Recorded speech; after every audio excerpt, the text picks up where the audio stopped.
These are Freya's girls. Aren't they cute?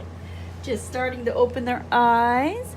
So we got everything from little slits to getting pretty much open, which would be like the pink one I think hers are open the most. Yeah. Look at that little lime one. Ooh, look at that big old blocky head. Look at that teddy bear face. You want to get up there and get warm? What about this little purple girl? Here she is. All they can do so far is scoot. So it's about the most they do is just scoot over to get to the food supply. Okay, and then so you've got purple Freya. She's got a lot of curl on her head, so, but not so much her body. So if I had to pick her out to be the curliest, that would be Freya. Keep trying to get over to me. Well, that's so sweet. It is. But you can go back and get some warmth out of your sisters. Here, snuggle on in there. Nope, want to come get me? You hear my voice? Okay, so Lime next to her. This one with the big old teddy bear blocky face. Oh, loving it.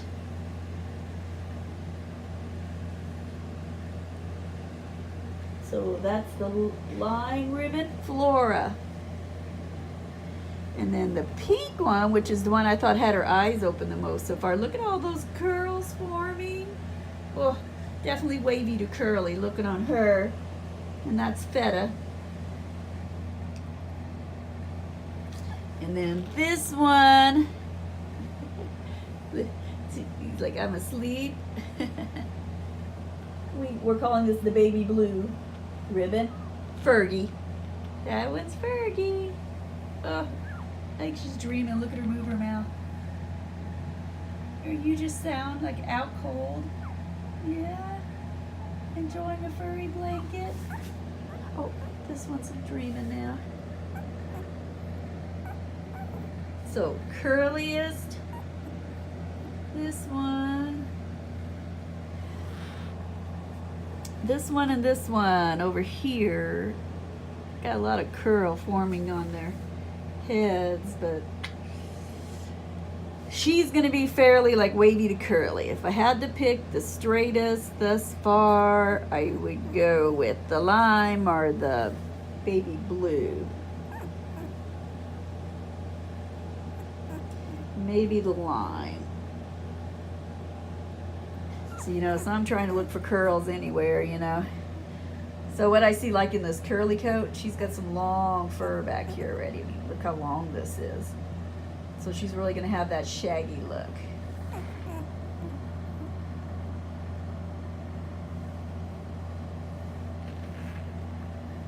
Oh, definitely this pink one. Look at these curls coming in already on the legs and the ham hock. And then this one's pretty straight yet. So baby blue looks like it'll be less wavy. I'm going to go with baby blue. Having the straightest coat so far. That'd be Fergie, followed by Lime. So that's my early prediction. For those people wanting the flat, just wavy coat. And that's not making them sound desirable in any way. It's just their preference. They wanted to look more like a golden retriever with a flat coat. And then, and this is first generation, so that can shed a little. And then the people like this purple one, if you wanted absolutely no shedding, she would be my absolute pick because she has the most curl for guaranteeing the non-shedding hypoallergenic coat. Or trying to, can't guarantee anything in the first generation, but I mean, probably 40, I'd say 60% of them do end up non-shed and hypoallergenic, but it's just, you can't guarantee it because this person's going to come here and want the flattest coat and then think it's going to be hypoallergenic, and that's not how it works. If it looks like a golden retriever, it's going to shed and not be hypoallergenic. It's going to have golden retriever personalities. And I rarely see a tight curly puppy in an F1 because that would be a poodle trait, which you're taking in half. So 60% end up with this gorgeous, non-shedding coat yet. But still, maybe if you were extremely allergic to dogs, I wouldn't go with an F1. If it's mild allergies, even medium allergies, and you want to go to a curly coat like this one or the pink one, probably be perfectly fine.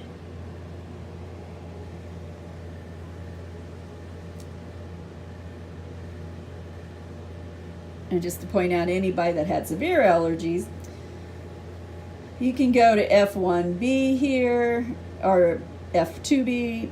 Basically, when you're at F2B, you're at a multi-gen level. So anything past, F2B, we're just going to call multi-gen. Those are all guaranteed hypoallergenic non-shedding because I DNA test the dogs. So at this level, F1, you can DNA test the puppies for their coat types. But I can't do it as a puppy because they got to be like 4 weeks old before you can swab them. Results come back, in a month or two. By then, the puppies are all gone. So all you can do is test the parent dogs, like in your future breedings. So say me as a breeder, I would want to breed one of these girls. So the F1, I would take it and DNA test it. Because I've got a year or two to wait for these results and get all these tests done before I start breeding. So I would DNA test for the coat type. So then you can isolate which ones do carry the poodle genes and then only breed those going forward. And by poodle genes, I mean, poodles have a lot of genetics behind them, just like the golden retrievers. But I'm specifically talking about the coat type that we DNA test. You can have furnishings, which is what poodles carry. You can have IC, which is improper coat that the golden retrievers carry. And then the puppies. Okay, so say first generation, a third of them can be IC, improper coat. A third of them can be FF, which is they're carrying the DNA equivalent of the poodle type coat. And then a third of them are going to be F/IC, which means the letter that's first, say it's the F, means the dog has furnishings. What's after the slash is the IC. The second part means they are a carrier for that gene.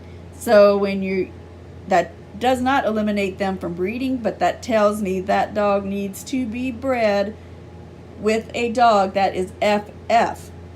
Because if you breed two carriers together, then those puppies develop those genes.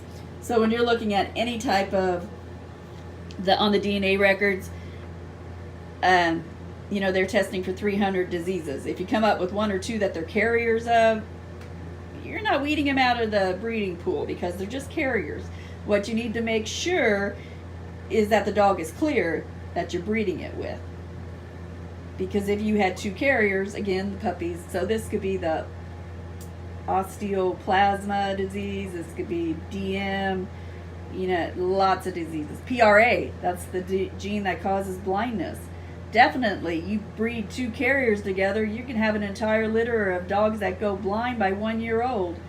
And this is why it is so important to DNA test any dog before you're going to breed. If you're going to reproduce a dog, you better invest your money in a DNA test. I mean, it's only going to cost, several $100s.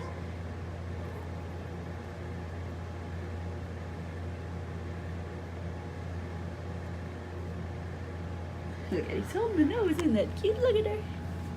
Down here. So this is what they do at 2 weeks old. Yeah, did you wake up? Oh, looking for some food? Where's your hungry baby? Hungry little girl, aren't you? Oh, you're so hungry. Oh, I know. Oh, you want your ears? You like your ears scratched already? See, we have been working on early stimulation training. You like that? We can rub your ears and your mouth. Oh, should we just pick on you, don't we? Oh, yeah. Roll you over. Oh, I'm leaving you on the furry blanket. I know, I usually just do it in my lap. And get you down here like this, right? Oh, there's your baby. Get you down there. Oh, yeah, there you go. Oh, yeah. See, that's comfortable, isn't it? Uh-huh.